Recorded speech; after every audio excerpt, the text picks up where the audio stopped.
कुछ वक्त पहले इंटरनेशनल डिप्लोमेसी की दुनिया में कैमरे ने कुछ ऐसा कैप्चर किया जो काफी अजीब था। ये एक ऐसी कहानी है जो सतह पर जितनी दिखती है उससे कहीं ज्यादा गहरी है।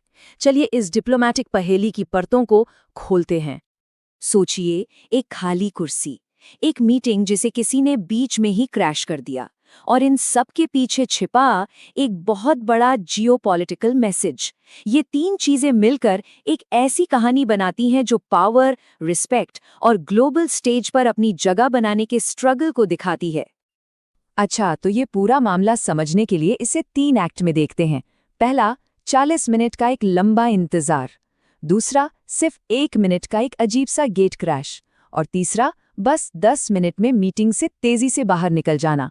ये सब कुछ हुआ था तुर्कमेनिस्तान में एक समिट के दौरान, और सेंटर में थे पाकिस्तान के प्रधानमंत्री शहबाज शरीफ।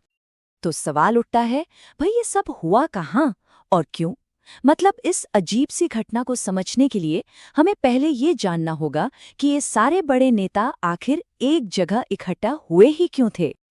असल में ये जो समिट थी, ये एक बहुत ही खास मौके पर रखी गई थी। एक ऐसी नेशनल पॉलिसी की 30वीं सालगिरह जो दुनिया में बहुत कम देशों के पास है। और ये पॉलिसी है परमानेंट न्यूट्रलिटी, यानी स्थायी तटस्थता की। इसका मतलब ये है कि तुर्कमेनिस्तान ऑफिशियली एक न्यूट्रल देश है, और ये सिर्फ कहने की बात नहीं है। 1995 से यूनाइटेड नेशंस ने इसे मान्यता दी हुई है। इसके तहत देश ने वादा किया है कि वो किसी भी मिलिट्री लड़ाई में हिस्सा नहीं लेगा। तो इसी शांति और विश्वास के मंच पर ये सब हुआ। तो इस समिट में कौन कौन आया था? भाई, मेजबान तुर्कमेनिस्तान तो था ही, साथ में रूस, तुर्की, पाकिस्तान, सेंट्रल एशियन देश और यूएई के प्रतिनिधि भी शामिल थे। स्टेज सेट था, सारे मेहमान मौजूद थे। लेकिन आगे जो होने वाला था वो किसी भी स्क्रिप्ट का हिस्सा नहीं था। चलिए अब कहानी के पहले एक्ट पर आते हैं, वो 40 मिनट का लंबा इंतजार। यहाँ बड़ा सवाल ये है, क्या ये बस टाइमिंग की गड़बड़ थी, या फिर व्लादिमीर पुतिन का कोई सोचा समझा साइकोलॉजिकल मूव? देखिए, अगर हिस्ट्री उठाकर देखें तो पुतिन का दूसरे नेताओं को इंतजार करवाना कोई नई बात नहीं है। ये उनकी एक जानी मानी टैक्टिक है। उन्होंने डोनाल्ड ट्रंप को फ़ोन कॉल पर 1 घंटा इंतजार करवाया है, क्वीन एलिजाबेथ को 14 मिनट, और इस लिस्ट में एंजेला मर्केल और बराक ओबामा जैसे दुनिया के सबसे पावरफुल लीडर्स भी शामिल हैं। इसके पीछे एक गहरी साइकोलॉजी काम करती है। एक एक्सपर्ट ने इसे ऐसे समझाया है कि वो इंतजार का इस्तेमाल किसी लीडर की इंपॉर्टेंस या उसकी कमी को दिखाने के लिए करते हैं। ये डिप्लोमेसी के चेस बोर्ड पर एक पावर मूव है जो ये बताता है कि असली कंट्रोल किसके हाथ में है। अब इस एक घटना से जरा बाहर निकलते हैं और उस बड़े जियोपॉलिटिकल गेम को समझते हैं जो पर्दे के पीछे चल रहा था। इससे हमें पता चलेगा कि इस घटना में शामिल हर पार्टी पर किस तरह का प्रेशर था। देखिए, रूस के लिए उसकी डिप्लोमेटिक प्रायोरिटीज एकदम साफ हैं। एक तरफ भारत है, जिसके साथ रूस का एक स्पेशल डिप्लोमेटिक बॉन्ड है जो हाल ही में पुतिन की नई दिल्ली विजिट से और भी पक्का हुआ। और दूसरी तरफ है पाकिस्तान, जो रूस के साथ मजबूत रिश्ते बनाने के लिए बेताब है। तो इस कॉन्टेक्स्ट में ये घटना रूस का झुकाव और साफ कर देती है। और हाँ, एक बात याद रखने वाली है, जिस मीटिंग में शहबाज शरीफ घुसे थे वो कोई नॉर्मल चाय कॉफी पर चर्चा नहीं थी। वो पुतिन और तुर्की के राष्ट्रपति अर्दोआन के बीच एक बहुत ही सेंसिटिव और क्लोज्ड डोर मीटिंग थी।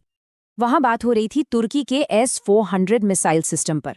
अब ये बहुत ही सेंसिटिव मुद्दा है क्योंकि अमेरिका तुर्की पर जबरदस्त दबाव डाल रहा है कि वो इस रशियन सिस्टम को हटाए ताकि उसे F-35 फाइटर जेट प्रोग्राम में वापस लिया जा सके। ऐसी हाई स्टेक्स और सेंसिटिव बातचीत में बिन बुलाए घुस जाना एक बहुत बड़ी डिप्लोमेटिक गलती मानी जाती है। तो फिर इस अजीब और टेंशन से भरे इंसिडेंट का आखिर हुआ क्या, और इंटरनेशनल डिप्लोमेसी की दुनिया के बारे में हमें इससे क्या सीखने को मिलता है? जो कुछ भी हुआ बहुत तेजी से हुआ। शरीफ बिना बुलाए मीटिंग रूम में घुसे, फटाफट एक फोटो ऑप हुआ और बस 10 मिनट के अंदर अंदर उन्हें कमरे से बाहर जाते हुए देखा गया। ये सब इतना अचानक और तेज था कि ऐसा लगा मानो मेन मकसद सिर्फ एक तस्वीर खिंचवाना था, भले ही उसकी डिप्लोमेटिक कीमत कुछ भी क्यों ना हो। लेकिन रुकिए, कहानी यहीं खत्म नहीं होती। मामले को और दिलचस्प बनाते हुए आरटी इंडिया ने जो ओरिजिनल वीडियो शेयर किया था उसे बाद में डिलीट कर दिया गया और कहा गया कि शायद ये घटनाओं का गलत प्रेजेंटेशन हो सकता है। इसके साथ ही पाकिस्तानी मीडिया और पीआर टीम ने भी इस घटना पर पर्दा डालने और इसे एक नॉर्मल मीटिंग की तरह दिखाने की पूरी कोशिश की। तो असल में ये जो एक ऑकवर्ड मोमेंट था ना, ये सिर्फ एक गलती नहीं थी, ये एक बहुत बड़ी सच्चाई को सामने लाता है। पाकिस्तान की सिकुड़ती जियोपॉलिटिकल स्पेस और टॉप लेवल ग्लोबल डिप्लोमेसी में रेलेवेंट बने रहने के लिए उसका डेस्परेट स्ट्रगल। और आखिर में ये पूरी घटना हमें एक बहुत गहरे सवाल पर सोचने के लिए मजबूर कर देती है। ग्लोबल डिप्लोमेसी के इस क्रूर खेल में ज्यादा बुरा क्या है, नजरअंदाज किया जाना या फिर बहुत ज्यादा कोशिश करते हुए दुनिया के सामने पकड़ा जाना?